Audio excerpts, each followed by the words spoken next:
Hi everyone, Microprocessor and Assembly Language এর video সিরিজের আজকে 12তম ভিডিও হতে যাচ্ছে। তো আজকের ভিডিওতে আমরা যে বিষয় নিয়ে আলোচনা করব সেটা যে কোনো প্রোগ্রামিং ল্যাঙ্গুয়েজের ক্ষেত্রে খুবই ইম্পর্টেন্ট একটা বিষয়। সেটা হচ্ছে অ্যারে। তো শুরু করা যাক আমাদের ভিডিও।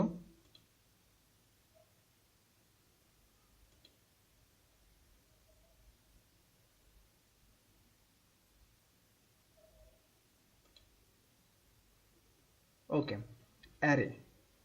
অ্যারেতে আমরা যে প্রথম আরেকটা বিষয় সম্পর্কে জানবো সেটা হচ্ছে এসআই। এসআই হলো সোর্স ইন্ডেক্স। আমরা জানি অ্যারেতে ইন্ডেক্স নিয়ে কাজ করতে হয়, কত ইন্ডেক্সে কোন ইন্ডেক্সে কি আছে সেটার উপর ডিপেন্ড করে আমাদেরকে কাজ করতে হয়।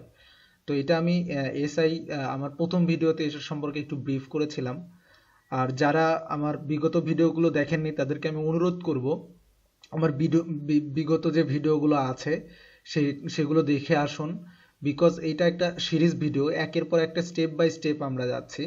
তো তাতে আপনাদেরই সুবিধা হবে বুঝতে, ঠিক আছে? কারণ যত আপডেট লেভেলে যাবে তত হয়তো বা বিগত যে আলোচনা করেছি সেগুলো স্কিপ হয়ে যাবে। তো আমরা বিলম্ব না করে আমাদের ভিডিওর যে আমরা অ্যাজ ইউজুয়াল যেটা করি সেটা হলো একটা করে প্রবলেম নেই আমরা, এবং সেই প্রবলেমটা আমরা রিয়েল লাইফে যে প্রবলেমগুলো থাকে সেগুলো আবার সলভ করে আমরা চেক করে দেখি। তো এখানে একটা প্রবলেম নিয়েছি, সেটা হলো an array have 5 numbers, write the code and print this array। একটা অ্যারের মধ্যে আমার 5টা নাম্বার আছে, সেই 5টা নাম্বারকে আমার প্রিন্ট করে দেখাইতে হবে আউটপুটে, ঠিক আছে? তো সেই প্রবলেমটার জন্য আমাকে কি করতে হবে, আমরা আমাদের নেক্সট প্রিভিয়াস যে ভিডিও ছিল, প্রিভিয়াস ভিডিওতে আমরা সেটা আলোচনা করেছিলাম আমরা কিভাবে ডাটা সেগমেন্ট ইউজ করতে পারি। তো এখানেও মোটামুটি একটা ডাটা সেগমেন্টের মতো একটা কাজ আসবে। তো আমরা কোড লিখি, কোডে প্রথমে আমাদেরকে ডাটা লিখতে হবে, ডট ডাটা, যেহেতু আমরা ডাটা সেগমেন্ট ইউজ করব। তারপরে আমাদেরকে যেটা করতে হবে, আমরা একটা অ্যারে নিলাম, ঠিক আছে? অ্যারেটা নিলাম, লাইক অ্যারের আমরা নাম দিলাম AR, ঠিক আছে? আর এখানে ডিবি যেটা দিয়েছি, আমরা এর আগে যখন ডাটা সেগমেন্ট করেছিলাম তখন আমরা এখানে DW দিয়েছিলাম। DW অর্থ ডিফাইন ওয়ার্ড, আর DB অর্থ ডিফাইন বাইট। তো এটা আমরা দুইটা ইউজ করতে পারি, ঠিক আছে? 8 বিট 16 বিটের একটা ডিস্টেন্স থাকে। তো আমরা এখানে ডিবি ইউজ করেছি, যেহেতু এগুলো সবই 8 বিটের মধ্যেই পড়ে যায়, তো ডিবি আমাদের কোনো সমস্যা করবে না। তো এখন আমাদেরকে যেটা করতে হবে সেটা হলো এই অ্যারেটাকে আমাদেরকে প্রিন্ট করতে হবে। আমরা এই অ্যারেটা যেহেতু নিয়েছি, আমাদেরকে এই অ্যারেটা প্রিন্ট করতে হবে। তো আমরা প্রিন্ট করার জন্য আমাদেরকে কোড লিখতে হবে। আমরা জানি কোড লেখার জন্য আমাদেরকে এখন কি করতে হবে, ডট কোড লিখতে হবে। তো আমি ডট কোড লিখলাম। ডট কোড লেখার পরে এখন আমাকে এই যে আমি ডাটার মধ্যে এই অ্যারেটা নিয়েছি সেটা আমাকে চিনায়ত দিতে হবে। তো আমি চেনানোর জন্য এই ডিফল্ট এই কোডটা আমাকে 2 লাইন লিখতে হবে। আমি যদি ডাটা সেগমেন্ট ইউজ করি তাহলে কোড সেগমেন্টের কোডের মধ্যে এসে আমাকে এই 2 লাইন দিতেই হবে। তো এই সম্পর্কে আমি বিগততে আলোচনা করেছি।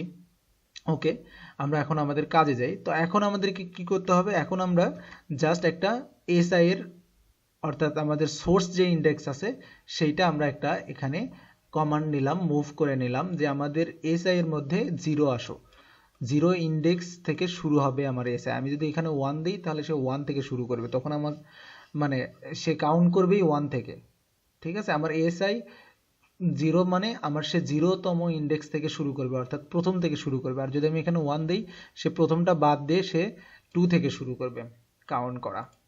তো ঠিক আছে, আমরা তারপরে কি করব, তারপরে মুভ CX5। এখানে আমাদের 5টা আছে, তো আমরা CX5 দিলাম। লাইক 5টা যদি থাকে তাহলে আমার যেন 5 বার এটা ঘোরে, আমার লুপের মধ্যে এই কাজটা চলে, তারপরে আমার কাছে ওই 5টা যেন প্রিন্ট করে দেয়, ঠিক আছে? তো আমি এরপরে কি করব, আমার আর কিছু নেই, লুপ স্টার্ট করে দিব।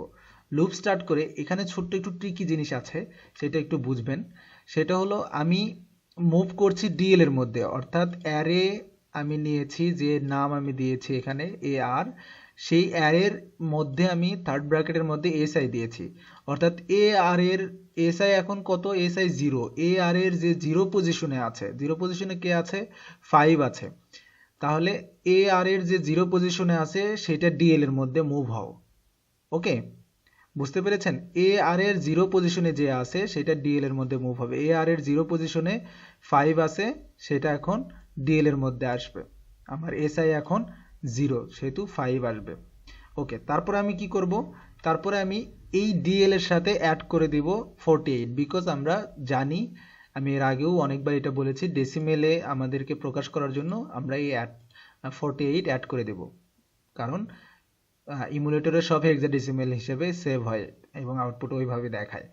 ওকে, তো এখন আমাদের যে কাজ হবে সেটা হচ্ছে, এখন আমরা জাস্ট আউটপুট কোড লিখব। তো এই 2 লাইন হচ্ছে আমাদের আউটপুট কোড, আমরা জানি। এখন জাস্ট আমরা কি করব, এই আউটপুট ওইটা হয়ে গেল। প্রথমে আমার 0 ইন্ডেক্সেরটা ডিএলএ পার হয়ে এখানে মুভ হয়ে চলে আসলো, তারপরে তার সাথে আমি যোগ করলাম এবং সেটা আউটপুট করলাম, তার মানে আমার 5 এখন আউটপুটে চলে আসলো। এখন আমি কি করব, আমার ইন্ডেক্সটাকে 1 বাড়াইয়া দেব। আমার ইন্ডেক্সটা এখন 0 থেকে, অর্থাৎ 0 থেকে 1 হবে, এবং সে 1তম যে পজিশনে যেটা আছে, 1তম পজিশনে কোনটা আছে, 2 আছে, 2টাকে ডিএল এর মধ্যে মুভ করবে, তার সাথে 48 যোগ করবে এবং সেটা আউটপুট দিবে। তারপর আবার সে নিচে আসবে, আসার পরে সে আবার কি করবে, এটাকে একটা ইনক্রিমেন্ট করবে, ইনক্রিমেন্ট করে এখন এটা 1 থেকে 2 হয়ে যাবে। তো 2 নম্বর পজিশনে কোনটা আছে, 1 আছে, সে আবার সেটাকে এর মধ্যে মুভ করবে, তার সাথে যোগ করবে এবং সেটাকে আউটপুট করবে। ঠিক আছে, এইভাবে এই কাজটা চলতে থাকবে। ওকে, তো আমাদের কোড এ পর্যন্তই শেষ। আমি লুপটাকে শেষ করে দিলাম, এখানে যে নামটা দিয়েছি আমি সেই নামটা লুপ লিখে আবার সেটা লিখলাম। আপনারা স্টার্ট বা অন্য যে কোনো কিছু লিখতে পারেন, নো প্রবলেম। তো এখন আমরা কোডটা রান করে দেখি আমাদের রান হচ্ছে কিনা।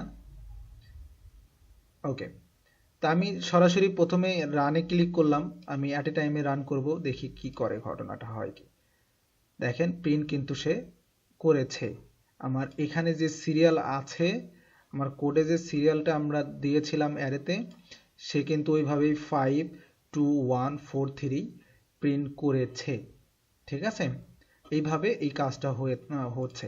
আচ্ছা, এটা যদি আপনি অন্যভাবে দেন, লাইক এখানে আবার 1 দিচ্ছেন, এখানে 1 এর জায়গায় 5 দিচ্ছেন, আচ্ছা 5টার জায়গাতে আমি 6টা নিলাম বা 7টা নিলাম, 5 আচ্ছা 6 নিলাম, তারপরে আমি কমা 8 নিলাম, আমি 7 নিলাম, আমি 8টা নিলাম, তাহলে আপনাকে জাস্ট কিছু করতে হবে না, এই 5 এর জায়গাতে এসে আপনি 8 করে দিলেন, বাকি কাজ সব আগের মতোই থাকবে। দেখেন ও কিন্তু এখন এই সিরিয়ালেই তার কাজ করবে। আমরা রান করি, 1 2 5 4 3 আমরা কিন্তু এইভাবেই বসিয়েছিলাম, আপনারা দেখতে পারেন আমরা কিন্তু এইভাবেই বসিয়েছিলাম, 1 2 5 4 3 6 8 7। ওকে, আশা করি বুঝতে পেরেছেন আমি যেটা বোঝানোর চেষ্টা করছি, সেটা হলো যদি আপনার এখানে যতগুলো আপনার থাকবে, আপনি অ্যারেতে যতগুলো নেবেন, আপনার কাউন্টারে আপনাকে ততবার নিতে হবে, যে কাউন্টারে আমি ততবার ঘোরাবো।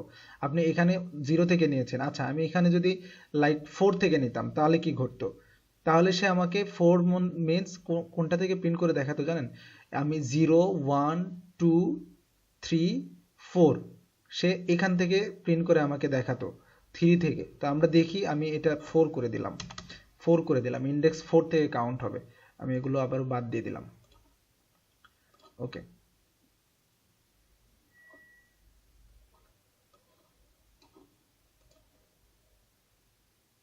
দেখেন ও কিন্তু 4 থেকে কাউন্ট করেছে, কিন্তু এখানে সে 4 থেকে কাউন্ট করার পরে আমার হেক্সাডেসিমেলের কিছু সিম্বল চলে আসছে, সেটা খেয়াল করেছেন?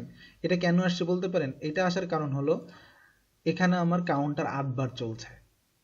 আমি কিন্তু জানি যে আমার যে অ্যারে নিয়েছি সেখানে 8টা আছে, আর আমি 4 থেকে কাউন্ট করতে যাচ্ছি, তাহলে এখানে তো আমার 8 বার আমি দিব না, আমি 4 বার দিব, তাহলে কিন্তু আমার সে ঠিক মতোই রেজাল্ট দেখাবে।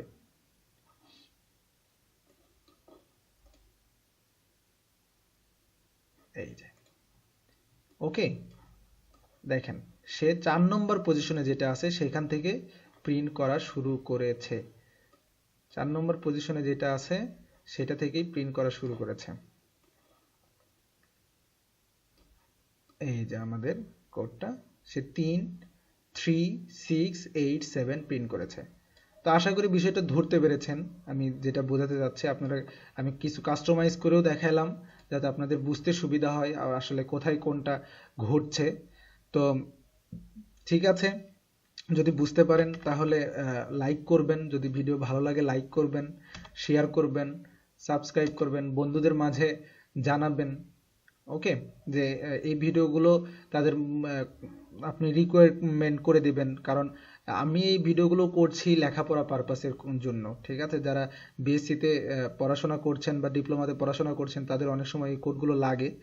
তো আপনারা কোনো কিছু যদি না বোঝেন সেটা আমাকে কমেন্ট করবেন, আমি সেটা উত্তর দেওয়ার চেষ্টা করব। আর সাবস্ক্রাইব করবেন, নোটিফিকেশন নেওয়ার জন্য যদি ইচ্ছা হয় তাহলে বেল আইকনটাও একটু চেপে রাখবেন, তাতে দেখা যাবে যে আমি যখন ভিডিও আপলোড করছি তখন আপনাদের কাছে এটার নোটিফিকেশন যাবে। তো ঠিক আছে, ভালো থাকবেন, সুস্থ থাকবেন। আমি পরবর্তী ভিডিও নিয়ে আবারও আসবো, হাজির হব আপনাদের সামনে। আল্লাহ হাফেজ।